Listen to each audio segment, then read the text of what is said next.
सद्गुरू श्री ब्रह्मचैतन्य महाराज गोंदवलेकर यांचं प्रवचन 24 जानेवारी। नामसाधन कसे करावे?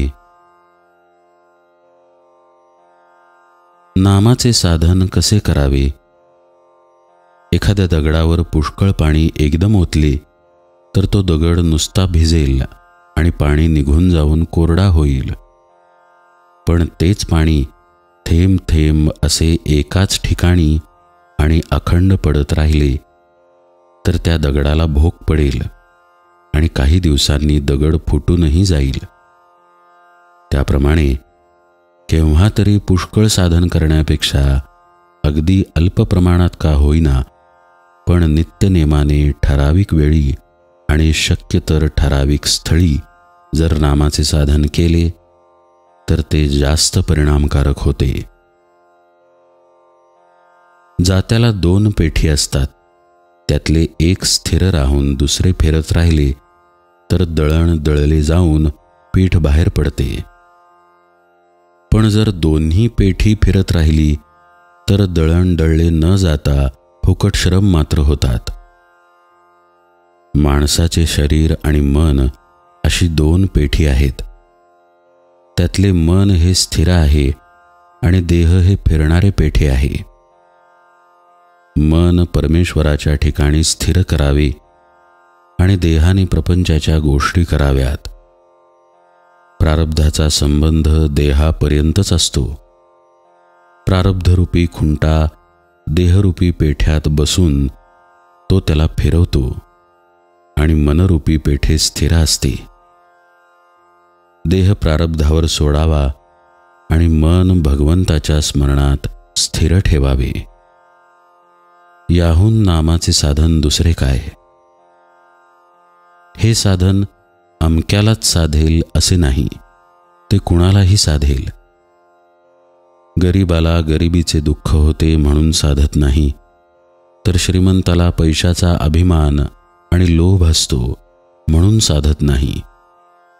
विद्वानाला विद्येचा अभिमान होतो म्हणून साधत नाही, तर अडाण्याला काय करावे हे समजत नाही म्हणून साधत नाही।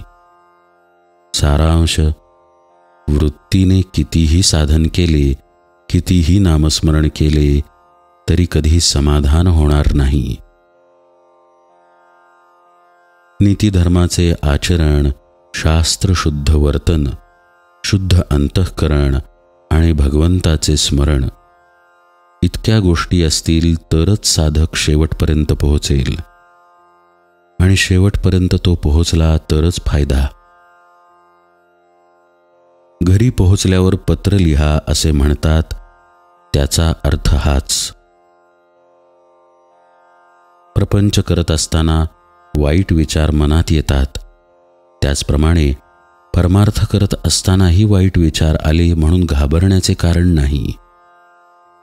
ज्यावेळी वाईट विचार मनात येतील त्यावेळी भगवंताचे नाम घेतले तर त्या विचारांची मजल पुढे जाणार नाही। दृढ विश्वासाने नाम चालू ठेवावे। जिथे कर्तव्याची जागृती आणि भगवंताची स्मृती आहे तिथेच समाधानाची प्राप्ती होते। भगवंता, मी तुझा आहे असे रात्रंदिवस म्हणत गेल्याने भगवंत प्रकट होत जाईल आणि भगवंत जितका प्रकट होत जाईल तितके मीपणाचे दडपण आपोआप कमी होत जाईल।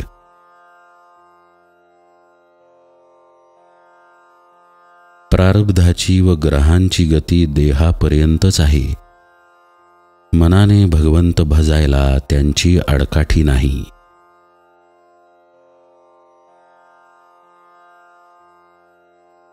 जानकी जीवन स्मरण जय जय राम।